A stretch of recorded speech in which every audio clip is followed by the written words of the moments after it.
Good evening. Welcome to the Kaiju Transmissions podcast. My name is Kyle Byrd, and I am joined by some of my usual friends here co-hosting. I have Mazer Patrol's Kevin Derendorf. Hello, hello. And I have the Final Forum Dragon Ball podcast, Tom Gwelly. What's up? How's it going? Hi, guys. And I'm probably just going to have this as one episode. We'll see how long this G-Fest recap takes us. But eventually we will be joined by Lux Edwards to talk about Brush of the God. But let's go ahead and let's do our recap. It has been about 1 full month since G-Fest concluded.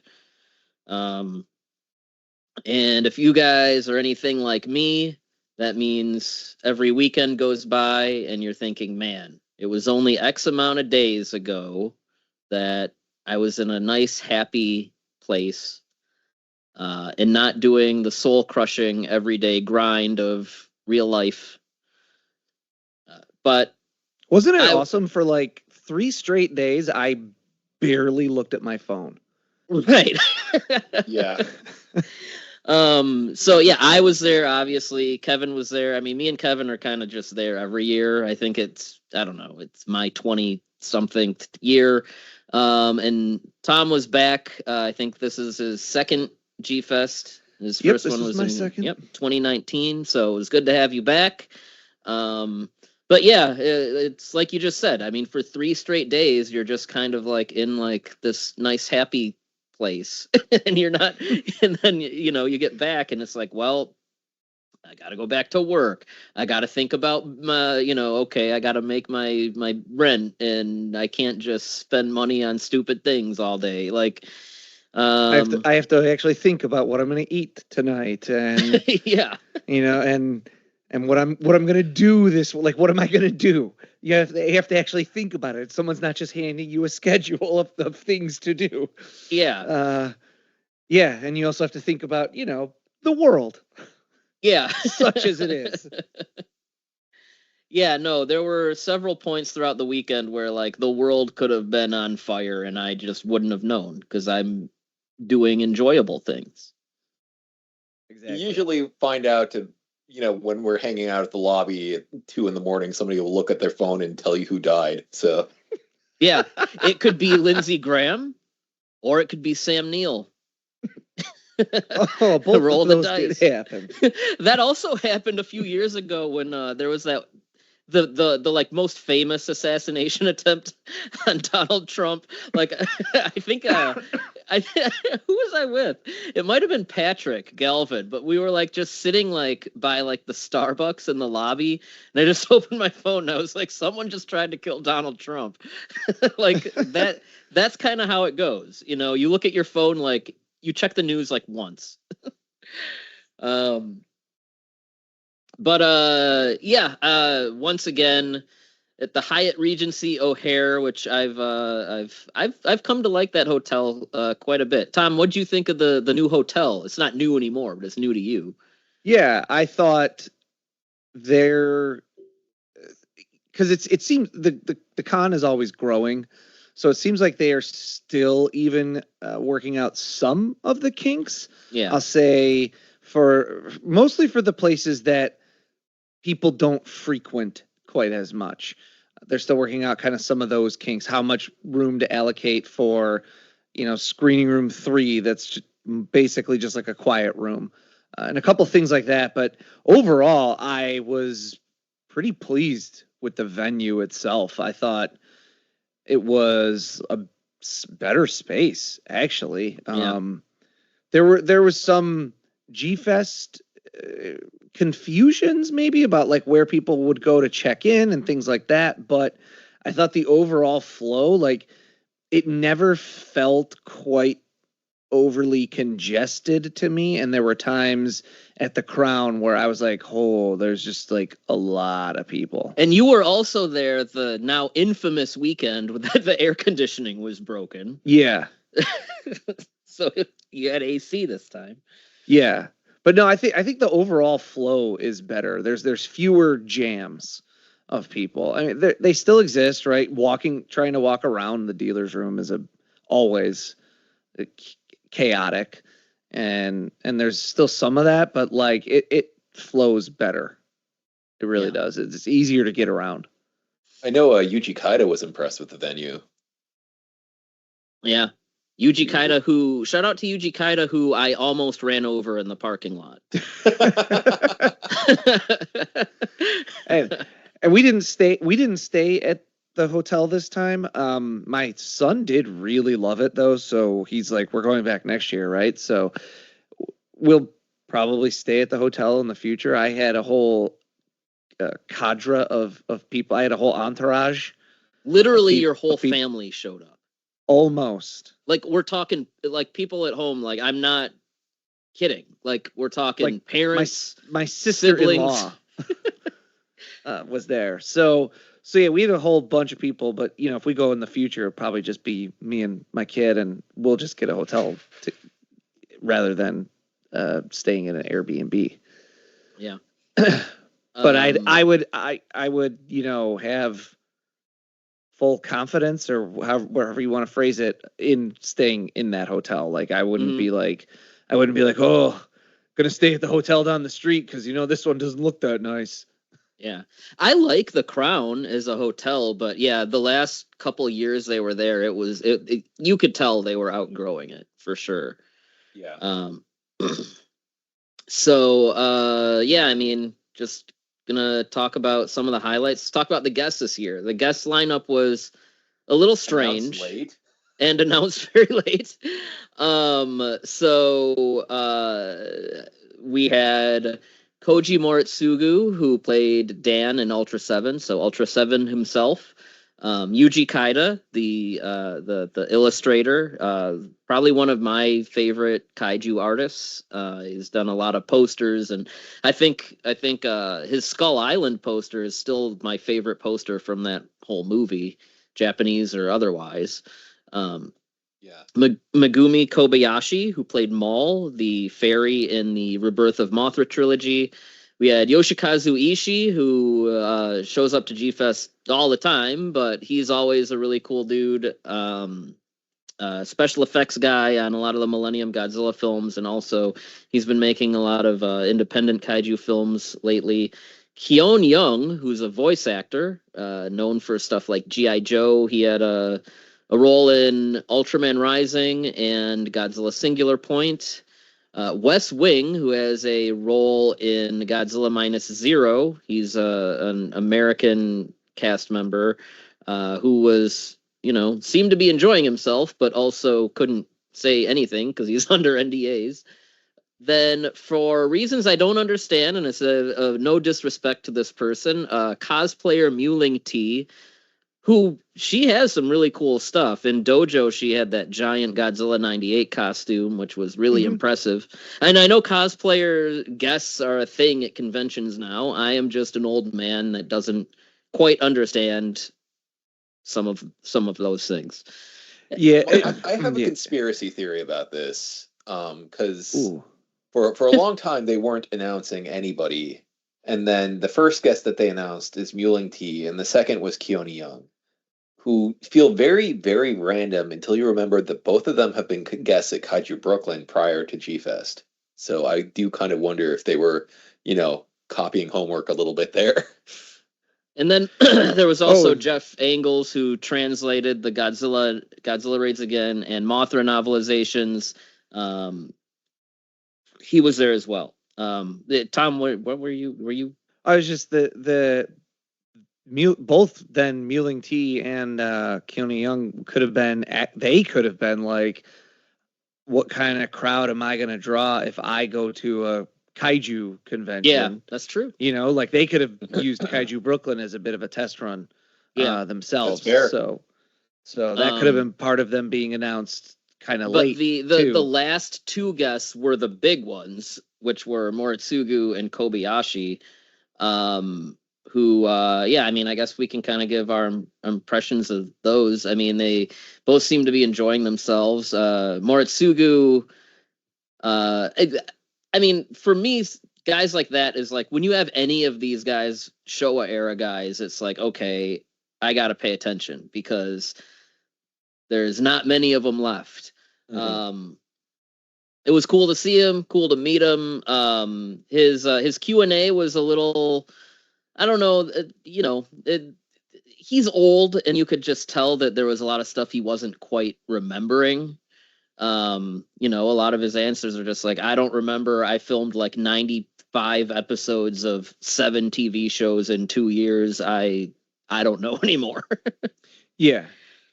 There was the one short where it's like, I've never even seen that. Yeah.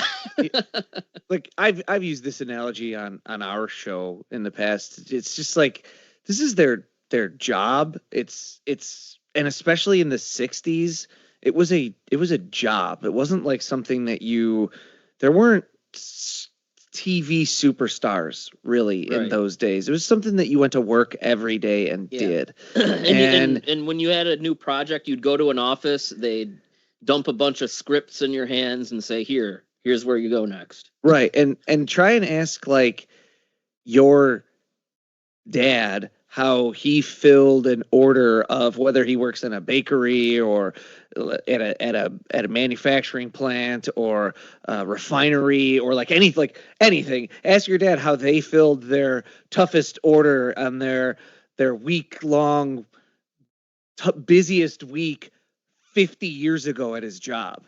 He's gonna be like, I don't know, we worked hard or something. Like, he might have a fun anecdote, but it might not even exactly be right, because who the hell remembers their busiest week at their job from 40 years ago? Yeah. I can't remember what I did at my job a week ago, Right. I would say the big, like, kind of surprise, sort of, and sort of the star of the guest lineup was probably Megumi Kobayashi. I know the Rebirth of Mothra movies aren't everyone's favorite, but well, first of all, this woman is like a fairly well-known jazz singer in Japan. Like, she is a pop star that people know.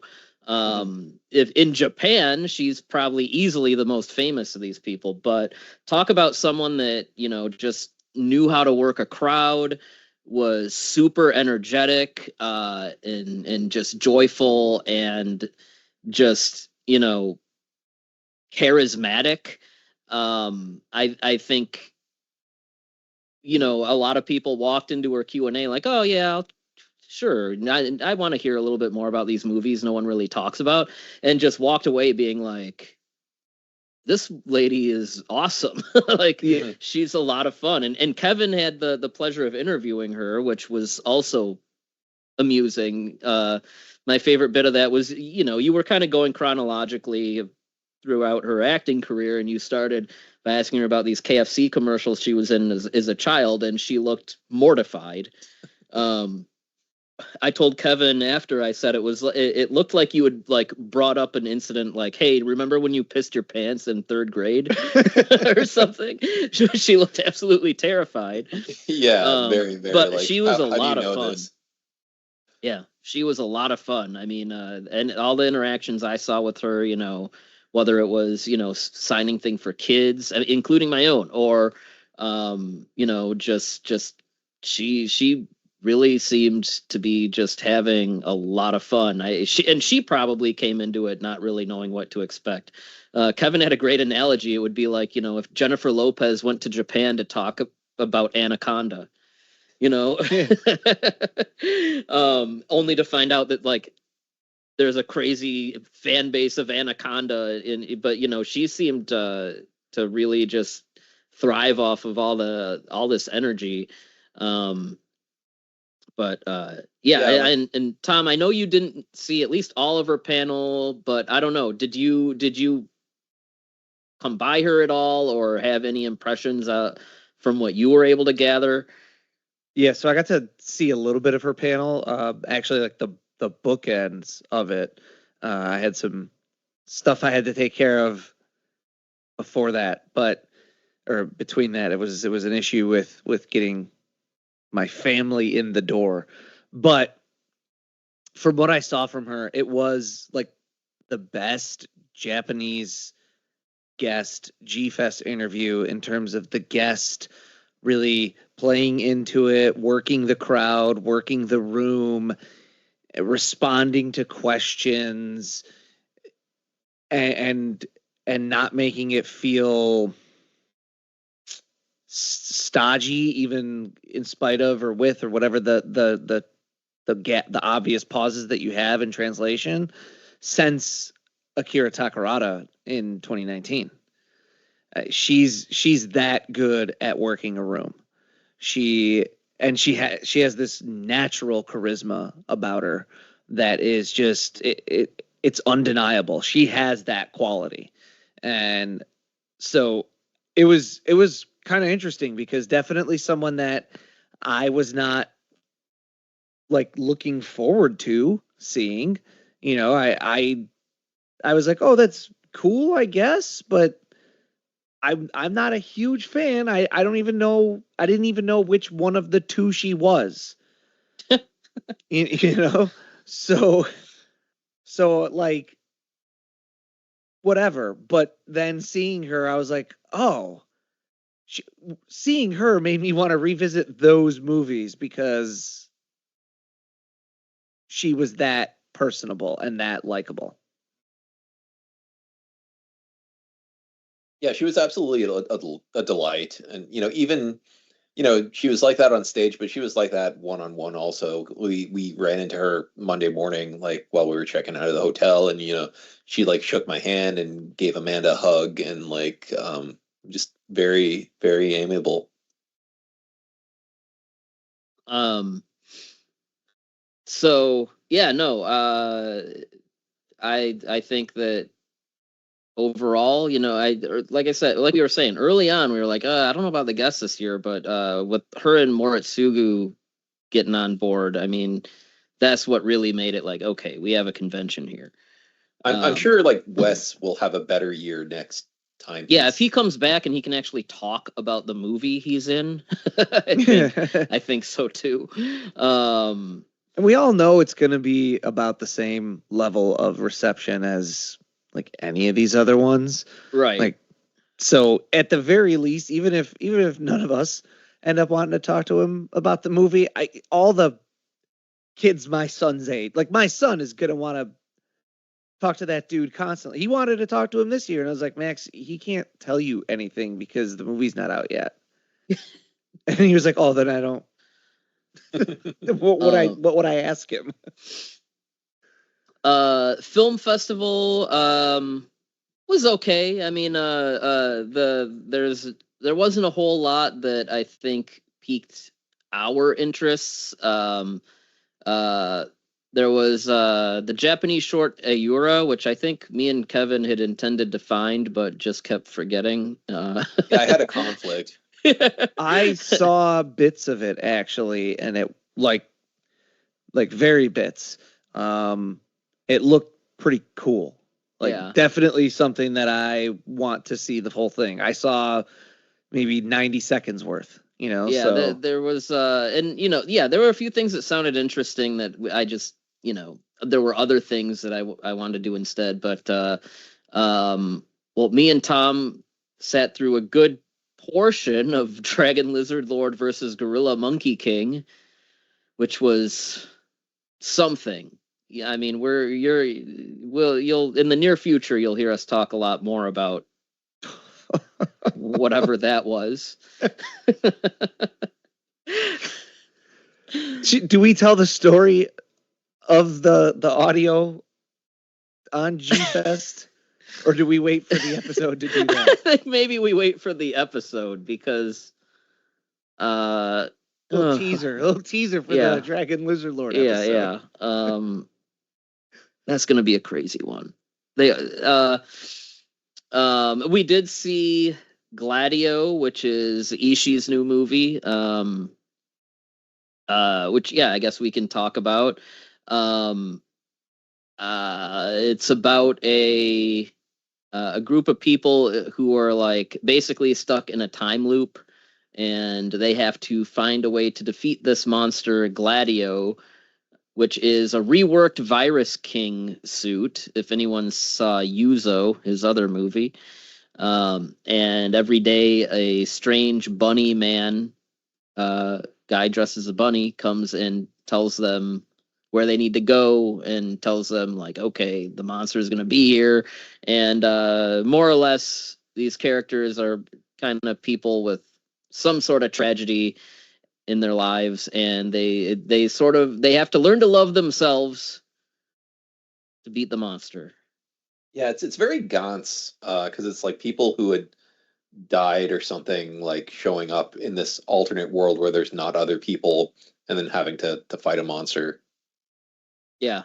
It was enjoyable. It's very much like his other films, Attack of the Giant Teacher and Yuzo, in that they're all pretty short. They sometimes don't feel like they're short. um, they are more or less comedies, and not all of the humor lands, but every now and then there's something that is really funny, and uh,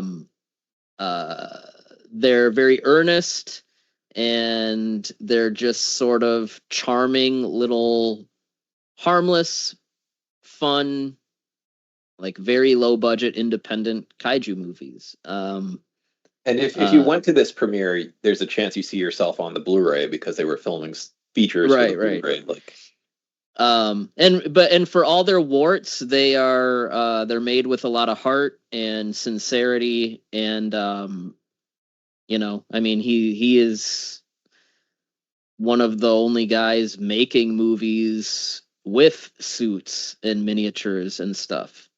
But yeah, I don't know. What do you guys think of the film? I think even with acknowledging that there's a lot of flaws, they still are very charming, very earnest movies. And I mean that like very like earnest is definitely very meant and very much a compliment. These are movies made by someone who wishes that the world was this way, and so that's the world that he gives us. It's one where people are generally good and things are generally happy, and even tragic things have their brighter sides to them, and that's just kind of who he is and how he sees the world. So it's like an admirable thing, even though it's not always necessarily the most thrilling and compelling thing. And that holds true here. And I think it lands for me somewhere between his two other movies. I think that's fair. I think Yuzo I like the most out of the three. Yeah, and I was just gonna say Yuzo is the one that I think kind of fires on all the cylinders best. This one has more compelling kind of tokusatsu work than Giant Teacher did, but I think the character work in Giant Teacher is maybe a little better overall. Gladio, I think, is his most conventional film. The other two are so eccentric, and Gladio feels more like it's kind of like settling into operating parameters that you might see in somebody else's movie, if that makes any sense. That does, actually. Yeah. Like it's much more formulaic than the other two. Yeah. And some of that's by design because of what the whole kind of premise of the movie is, with it being like a Groundhog Day that sort of resets every time, but I don't know that he necessarily does anything super clever with that premise either. Mm-hmm. So it just winds up feeling like it's a movie that is structured that way in order to have more frequent action sequences. Yeah. That's fair. Yeah. And makes it a little harder to overcome. Yeah. I would give it like a 3 out of 5. Like, not a bad 3, but that's kind of sort of around where I land on all his stuff. Yeah. Yeah, it's a 3, maybe a 3.5. Like it's a strong, solid 3. It's very enjoyable. I actually go back to his movies every once in a while. I think I've seen Giant Teacher twice since when I first saw it at G Fest. So they're comfortable movies. I'm sure I'll pick up the Gladio Blu-ray when it comes out from SRS, which has not been confirmed, but come on. Right, yeah. I would be very surprised if somebody scooped them on it. Crazy Right. things have happened, but speaking of SRS, another premiere was the Marase doc that's on Brush of the God. Yes, and that's our buddy Elijah from Kaiju Conversation, which it's a good documentary. Tom, have you had a chance to watch that yet? No, I've Okay. only had my disc for what, like Oh yeah, a you week? got it after all of us, and I thought I got Yeah, mine late. yeah. It's definitely worth checking out. Elijah is one of those guys that I love him, but he's a little freak. Like he does so much.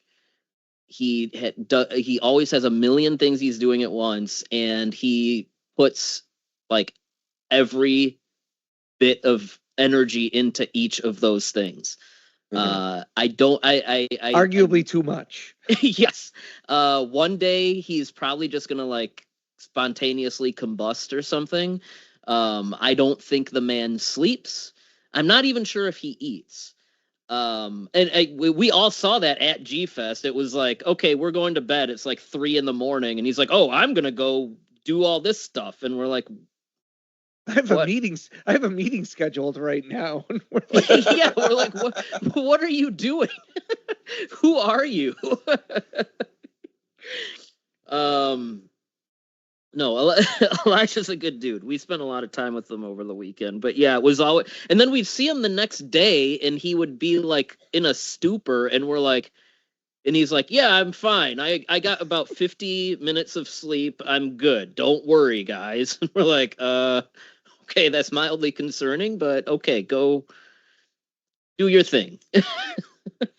All that is to say, his documentary is predictably very good and very well researched, and you can tell he like I said, the guy busts his ass on everything he does, and I mean, something like that has to be challenging. It's not like you have the budget to go to Japan, so a lot of the interviews are virtual, and having to coordinate all that stuff. I mean, it can be hard. I mean, we tried to do that with Kaiju Masterclass. It was always difficult. So, well, and I mean, the interviewees and including you, our very yeah. own Kevin is on there. You're a movie star now. But yeah, no, a really good doc. Absolutely. Yeah, and yeah, it's on the Brush Blu-ray, and I'm sure it'll probably wind up on Tubi or something like a lot of this stuff does. But yeah, I didn't see it at the film festival, but I saw it on the Blu-ray. Yeah. I think the only other premiere of note at the film festival was it's a 20-year-old TV show because they had Ryu Kendo with I at first they were saying an English dub and then I heard English subtitled version, but yeah, they said something at the premiere about like it's coming to Blu-ray here soon, and I have heard zero details since about what is going on with that. So I'm kind of very intrigued with what is happening on that front as well. What did you guys think of the two screen setup in the film festival this year? I don't know what I don't know. Maybe I'm just so used to just watching a movie and just worrying about one screen. It felt kind of strange. I thought I it don't know was that handy in terms of because there's not staggered seating, and you sometimes have like a tall person standing like seated in front of you. If you need to like see a subtitle or something, you can look at the other screen and read it over there. Um, so I did find that handy.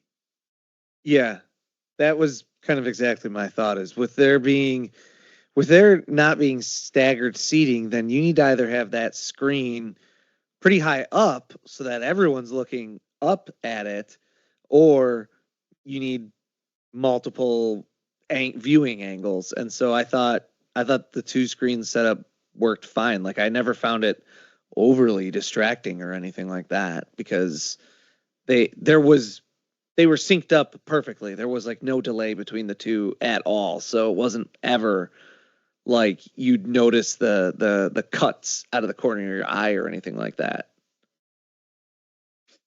Yeah. I guess my feeling is neutral. You know, I guess, you know, kind of took some getting used to. It was like 24 hours of screening this year also, which is a little different from some of the past years recently.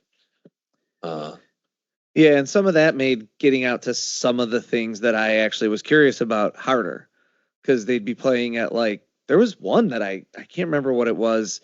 It might have been the Denny's thing, but I was like curious about it, but it was playing at like 1 a.m. and I was like, nah, no, like I'm not that curious. You'd rather hang out with us and talk about stupid things all night. Yes. But if nobody goes, you can start a rumor that there's a dead body in one of the movies, and you know. Yeah, that was all weekend we kept hearing there's a dead body in one of the film festival films, and then that turned into there's a dead body in one of the amateur video contest films, which those are two separate thingies. And then I think we just came to the conclusion that it was some kind of a hoax, and we didn't understand why it existed. But that was a weekend long adventure. And I don't know, there's always unpredictable and weird shenanigans going on. Someone like shit themselves in the revolving door of the hotel, and they had to close it off for cleaning or something. Well, that there is did happen for real. Cyclosporiasis or whatever going around. So that's not something that was made up because we're shitting on G-Fest. No, that happened. Yeah, because that happened. That actually happened while I wasn't there. It happened while Max and I had stepped out to go get lunch, and when we were coming back, we had to go to like a different door because they were like cleaning inside the doors, and I was like, oh, it's cleaning time. And as we were like walking past, we just hear someone else go, yeah, someone shit in there.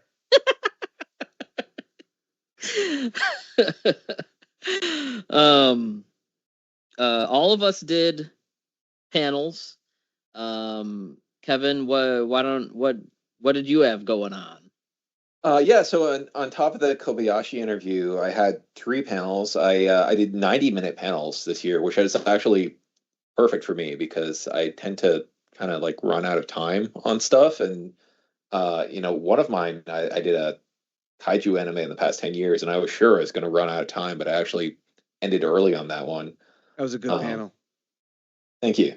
I got I did one on unreleased Ultraman projects, so I tried to make it as clear as possible that was not going to be a title like licensing announcement panel, and I was not an agent of Tsuburaya because Tsuburaya was not there this year.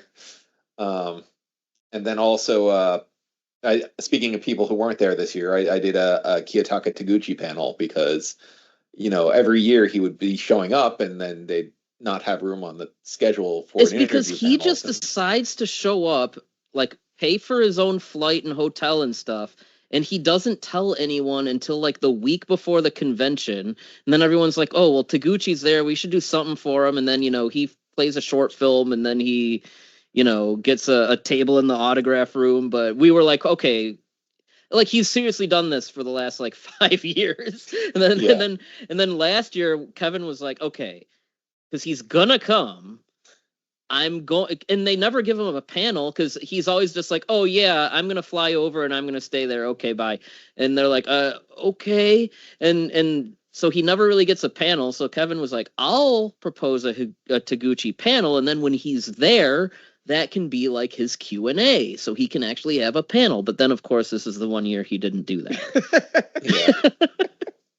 So you're just gonna have to keep Anime Expo. So like you're just gonna have to keep you're just gonna have to keep doing Taguchi related panels, like until you just because it's basically just a Trojan horse to get him to have a real panel. And you're just gonna have to keep thinking of stuff, man. Next year, okay, we'll do an Ultraman Blazar panel, you know, and you're just gonna have to go through his whole filmography until finally, you know, you can you can give him his own panel, because he's a madman, and every year it's like 2 weeks before the convention, and he decides he's gonna pay for his own flight, his own hotel. He doesn't ask for anything; he just does it, and he just winds up there.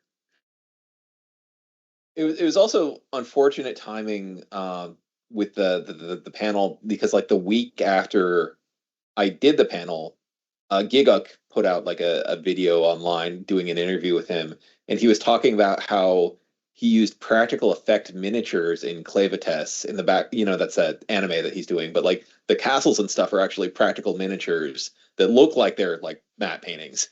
And I was like, that would have been a really good tidbit to have in that panel. Oh well. Yeah.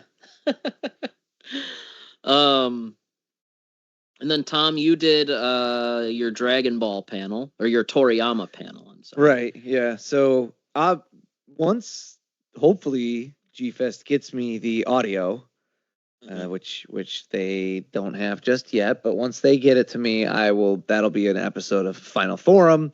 But yeah, we did I basically just did a panel about Toriyama and his kaiju influences, that the ones that influenced him as a kid growing up, the ones that he then put into his work, and the ones that sort of took influence from him in the back half of his career. You know, like how the character designer for the evolved Godzilla said he based it off of Kaioken from Dragon Ball. So we tried to show just a spectrum of Toriyama's kaiju love as a sort of invitation to the kaiju fans to be like, hey, here's, if for some reason you haven't checked out Dragon Ball in the past, check it out, because it's something that is potentially new to you and still can feel kind of familiar because it has references and the DNA of a lot of your favorite stuff in it. Are you gonna do that as a video podcast? I probably will. Okay, sweet, because that the visual aids add a whole lot there. Yeah, to go along with and I more than likely will just do it just timed with my slides. This is the first time that G-Fest has offered to record panels for us, so that's part of why I haven't done like my usual kind of like reconstructions from the audio. But you know, if we do get those video files just as are, like that would save all of the panels a lot of work. And I know there are people that did like 6 or 7 panels this time around, so I'm sure that would be a lot of doing for them to upload their stuff. Yeah, so yeah, as long as that comes through, you'll hear I was very, very rushed between, I believe Kobayashi went a few minutes long, and then I was after Ed Gajewski, who, if you've ever been to one of his panels, he never finishes on time. So I got started about 25 minutes late on what was supposed to be a 90-minute panel. So I flew through it, but I did get through almost all of it until my voice cracked at the very end. I don't know if you remember that. I don't remember that. Oh, you don't? Like, No. I was on like I was like, and finally. I remember. I do remember when like you had to stop and like drink some water or something. Was that what you're talking about? Like my voice broke in that moment. I could not get a word out. Like, I was saying things and nothing was coming out. I had to get like a drink of water and like. I do remember that. You were performing that panel though, man. Like you weren't just like up there kind of like rambling on like some of us tend to do. You were like an announcer at a wrestling event. I know. I kept looking out into the crowd and looking at my wife, and she kept being like, "Slow down," and I was like, "I can't." Like, I built this panel to last 90 minutes, and I have 65. Like, we just gotta fly.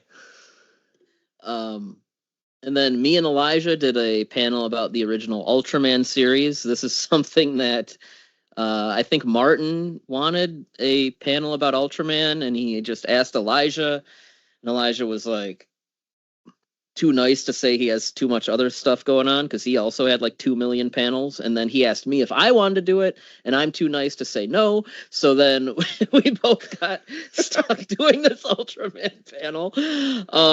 And neither of us touched it until like a couple days before the convention, where I like threw some slides together. And then, we didn't really even talk about it until like the week before. We're like, oh yeah, we're doing this. And I'm like, okay, I'll make a slide link that we didn't touch until like the like the day before or something. And then so me and him were working on it in the lobby, and we were like hounding Kevin and our friend Connor, like, what's some Ultraman stuff no one else knows, because we don't want to just go through all the crap everyone knows. And then because Elijah's insane and he doesn't sleep, so he like cleaned up my slides, and then like we went on the first thing Saturday morning. So like I wake up and I eat, go to the hang out, and then like I get to the panel room like 10 minutes before we're supposed to go on, and I'm like, Elijah, where are you? I didn't know if he was even I didn't know if he blacked out somewhere or what. And I'm like, where are you? We're going on in like a few minutes. And he's like, oh yeah, I'm just finishing up a couple slide things. And I'm like, well, would you hurry? And so he gets there, and we go on, and the panel tech guys are having a hard time getting getting it to like screen share.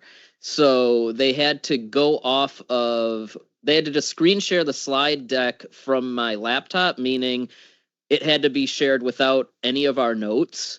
So we went on, basically did everything from memory because we couldn't see our notes. Oh no. So for an Ultraman panel that neither of us wanted to do, that was thrown together at the last minute, and we had to go from memory on everything, I think we did good. I don't think we missed anything, and we got a lot of compliments after. Like one guy was like, "That's the best panel I've seen so far," and I'm like, "Oh, thank you. We had no idea what we were doing." And then someone else like overheard me and Elijah talking to like some other friends after the panel, and we were just like, yeah, that was just thrown together, and we were doing everything off memory. And someone else was like, well, you guys did great. There was so much in there I didn't know, and thank you. I couldn't have told you that it was just slapped together last minute. I was like, all right, I guess we did okay. But also we do have to shout out our buddy Ed and he had a panel about like what they basically over the years, the practices or lack thereof of how these studios maintained their kaiju suits, and another one about behind the scenes of Rodan. And I mean, an Ed panel is about as good as they probably get, I think. Yeah, if he doesn't upload those, I hope he'll give us a copy to upload, because or someone. But yeah, no, I mean, I've been watching Ed do panels since I was a kid, and they're always like, I don't know, like in a just world, his panels would have like standing room only, like there's always something to learn whenever that guy's talking. Yeah, his Rodan panel was fantastic. And, I say that as someone who takes a lot of flack for that not being one of my favorite Toho kaiju movies. So I thought that was a fantastic panel, and that's not even a movie I like. So I like it, but I like it, but and then his props panel was like, that was the one that was bleeding into mine, and I was like, I was just like, let him cook, like let him go. Yeah, he was also on a kind of like one of those more like freeform fun panels where it was like, 4 or 5 people, and it was like, is this a kaiju? So they would like put up, I don't know, like the Frankenstein monster or something and say, is this a kaiju? And then the whole panel would like debate back and they forth. made Ed do that. Yeah. That's funny. I didn't know that.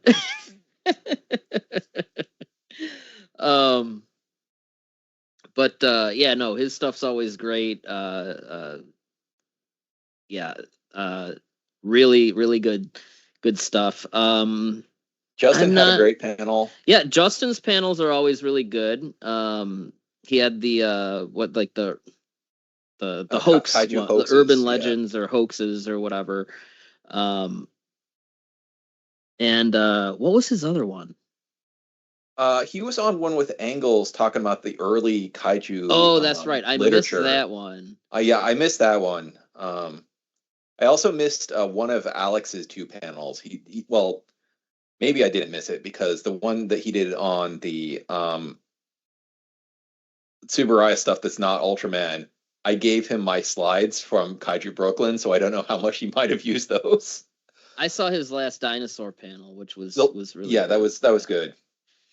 I saw Angles' other panel that he did about the Mothra, about his translation choices on Mothra. Oh yeah, I didn't see that, but you were telling me there was some interesting stuff in there.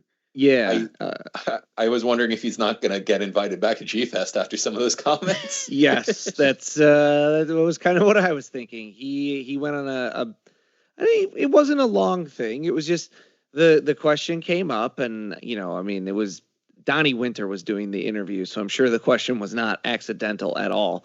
But the question came up of, in the book, you call Mothra by both he and she pronouns. Why did you make that decision?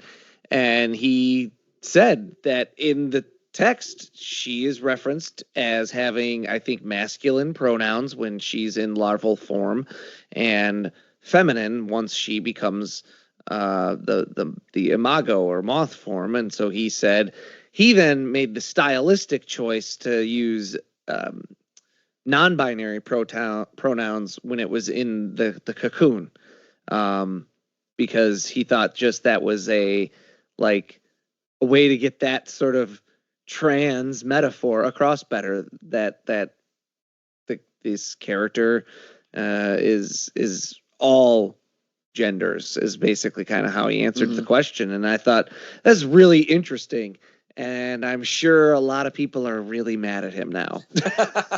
Sounds woke. Well, it just depends on if they actually get any complaints, but I know I tend to push an envelope. Like I started my unreleased Ultraman with a condoning of piracy, so I think that's really cool, though.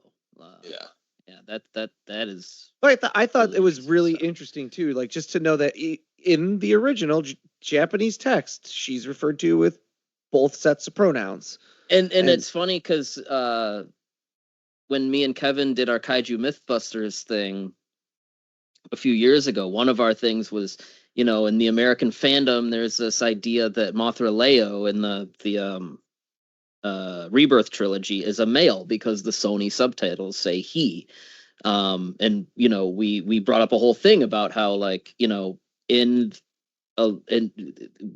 Japanese, especially like monsters and stuff, they don't assign gender specific pronouns. In fact, in Japan, that's not really super duper common. And so, that's just the subtitler that's just doesn't know any better. Not like it's canon that this is a male Mothra and the other one's a female. Like, it's not like that.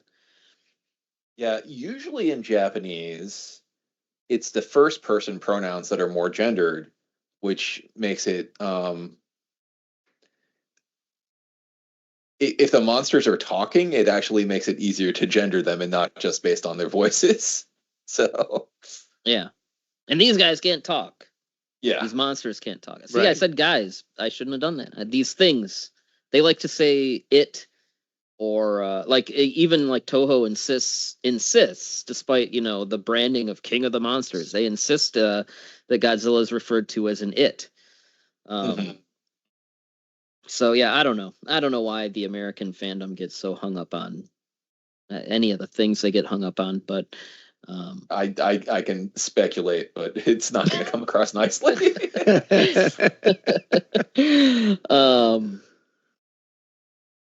And then yeah, I don't know. I'm not a big collector guy, so I didn't walk out with like, oh, look at my dealer's room haul. I like walking around in the dealer's room when I can walk around in it. I think that I don't know. It's just weird because you have people lining up literally at 10 p.m. the night before, and I don't know. I don't really get it. I mean, I guess because I think don't G-Fest do now like a VIP thing where it's like you get first look at the dealer's room, and there's some other perks of this package you can get. So I don't really get the idea of lining up because like the people that want to get in there before anyone are probably going to get that package and go pick through all that stuff. But I will say, usually every day, because I think they opened around like 9 or 10 in the morning, and usually every day by like 2 or 3 p.m., it's not too hard to get in there. Moving around in there can be difficult sometimes, but getting in and, waiting in this giant line, I was telling people all weekend, like, just go in the middle of the afternoon and you're probably not going to have to deal with so much of this. Yeah, I mean the past few years I like barely get into the dealer's room at all. Yeah. There was one other panel I wanted to just touch on, and that's the SRS announcements panel, which I thought was, if they make a regular annual deal of this, of like just go and talk about all the new titles that are coming out for the year. I was surprised they did that and didn't have a table. Yeah. So hopefully they'll have a table next year. Yeah, I don't know if it was just that, like, maybe Ron didn't want to sit at a table all weekend long in the dealer's room, but I'm sure he would have cleaned up in there because I understand a lot of people did quite well on the dealer's rooms. So, yeah. But yeah, the SRS Fest is neat. He did explain a little bit what's going on with these AI covers with a kind of non-answer of like, well, I don't use AI, but if I hire somebody and they use AI, there's nothing I can do about it. And yeah, it announced like a dozen different Denny's titles, so we got that to look forward to.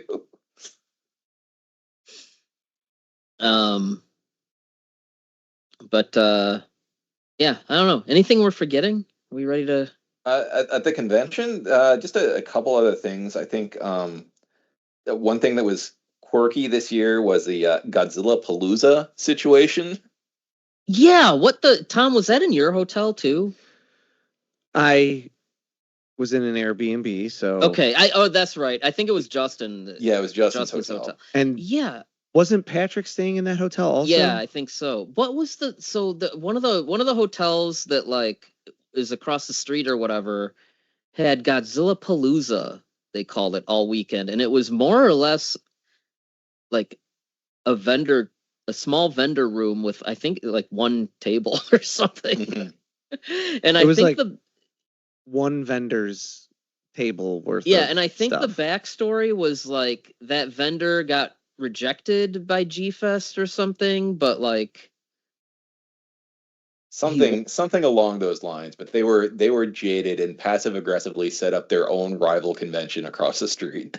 Yes, with one sole merch table. But it was a huge table. Yeah, it had like its own room. Right. Their side of it is that they tabled last year and generally had a good time and made a lot of money, except that the people across from or next to them, whatever, I was politely paying attention, but not super paying attention, was like throwing stuff at them or whatever, and they think that they like blackballed them, but in the meantime, and this is the part where I like, because this is the part where I really kind of was a little was like, He's like, my friend went out after having a good year last year, and he bought $20,000 worth of this stuff to sell. And I'm like, that's your problem. Like, I don't feel bad for you. Like, that's not the part where I am feeling any sympathy for you. But that was their side of it. I don't know if that's true at all, but I don't disbelieve it. But then someone else told me the other piece was just some general behind the scenes, like confusion about in what order they awarded people who put in applications. And I also believe that, right? Like, I could see that. These guys just got lost in the shuffle because of the way G-Fest is sometimes run. Everything about that story you just told is something that would only happen here.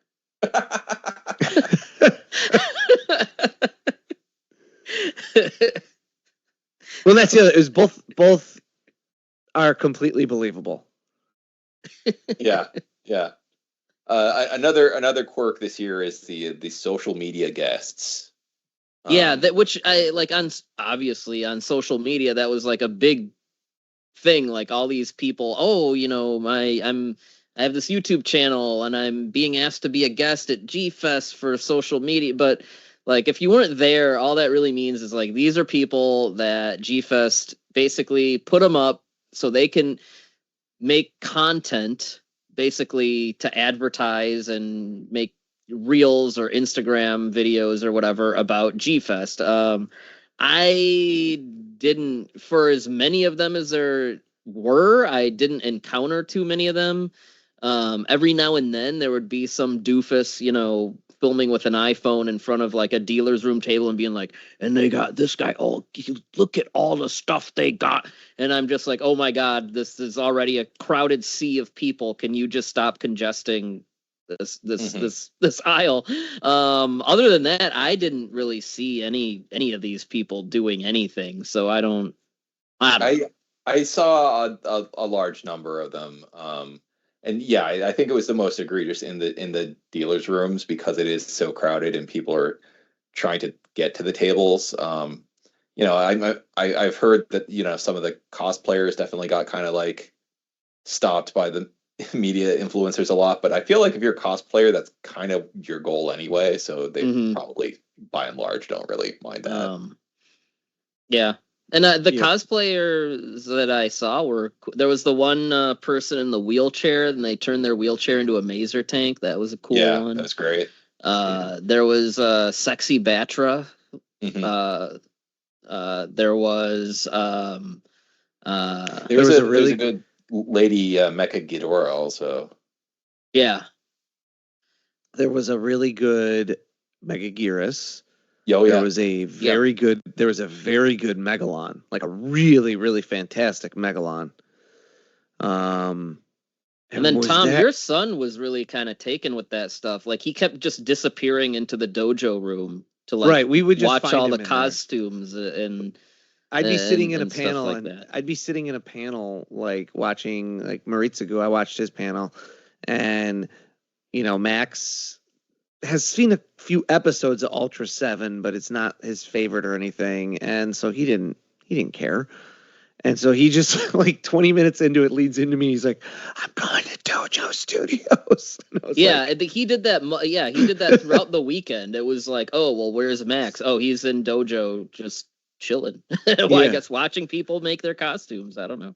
Yeah. He was like, he was actually going up to people and asking them, what materials did you use? How did you get this? Like because he just thought it was interesting because everyone has a slightly different. Some people were like, yeah, I carved this myself. And some people were like, oh no, I like 3D printed a T-Rex head and then covered it with this. So like he was asking insightful questions. It was just then he was also then just watching people get in and out of their costumes because some of them are pretty professional, like they're just you step in from behind and get zipped in, and some of them were really piecemeal. of like, oh, you put on the leg and strap the leg completely on, and then this part and then that part, right? So he was just really taken with all of that. Yeah. And I will say, just because I was then around that a lot, I thought like this, you talk about like some of these people who are guests that we can't quite figure out why they're guests, and the social media influencers are the ones that really get to me, because yes, they're picking up like a Godzilla 2000 toy, which there's like 800 million of those, and they're like, they even have this, and you're like, just shut up. But it seemed like Muling T was actually like a pretty big Godzilla fan. Like she was no, her stuff is great. I mean that Godzilla 98 that's like the size of like 10 people, that was hers. Like, yeah, and she's like, I've got multiple Godzilla cosplays, and I was like, she like expressed a little bit of nervousness about bringing the Godzilla 98 costume to G-Fest, and so like she seems like a legitimate Godzilla fan, and she seemed pretty genuine. So yeah, like that's a whole community, like cosplay and cosplayers and all of that's a whole community, and I am not like really part of it at all, aside from I like to make myself a cool costume for Halloween. But I'll say, like, if I were to get into that, she'd be someone I'd maybe consider following, because it seems like she cosplays stuff that she actually likes. Yeah. And not just because she likes the way it looks, if that makes sense. Yeah. Yeah, no, I mean, it's crazy how advanced some of these have gotten over the years. I mean, some of these are costumes people work a year, 2 years on. And yeah, I mean, some of them get pretty crazy. Yeah. But yeah, and then the modeling contest is like that too. And yeah, the model room is always cool. This time, there's a guy, he's there every year, but he makes these really cool dioramas. A guy, his name's Marcellus, and I guess over the last year he had a really bad house fire, and next to his like giant diorama that he had, like it was like this charred jet jaguar that like survived, and like there was a little thing telling like the story of the fire, and it's like, yeah, this jet jaguar is like all that survived. I thought that was pretty cool. I mean, horrible circumstances, but I thought that was pretty cool. Yeah, it's another whole community of its own that I'm not into and or like part the model of, guys, because like Stan Hyde is like the guy that, and Jeff Horn is who's our friend, is pretty involved with the model stuff too. But yeah, Stan, I mean, he does whole trips to Japan with some of the modeling guys, where they go to visit all the famous diorama builders in Japan and stuff like that. Yeah, it's the whole thing, just like, in the indie film cosplayers, modelers, artists. I mean, Artist Alley is always popular at any convention now, and yeah, these are whole little like sub communities within. They're like niches within a niche within a niche. Right, but I still thought even with that, like, all you need to do to appreciate the amount of work that goes into these models is walk through that modeling room one time and really key in on the ones that have the ribbons and compare them to like a couple of the ones that maybe don't, and you'll see like it's just, you'll see how much work is going into these ones that are winning. Yeah, and some of the ones, like, it'll say like, okay, this one's scratch built, this one's a custom painted whatever, right. And yeah, I mean, there's always people doing insane things with that stuff, right? And just this Marcellus, like it was a really, I don't know, moving story, even though I'm not involved in this community at all. When you think about just how much time and effort this guy has put into all this stuff, and then it's all gone. Yeah. Except for like one completely blackened looking jet jaguar. It kind of looks badass, actually. Yeah, right. and like that's the only thing that survived. And so then like the one thing I saw in terms of like social media people that seemed like it was popping up so in a lot of places was this guy, I guess last year or maybe the year before or even in prior years or something, had won like a lifetime achievement award for G-Fest for how much of this work he's done on his modeling over the years. Yeah.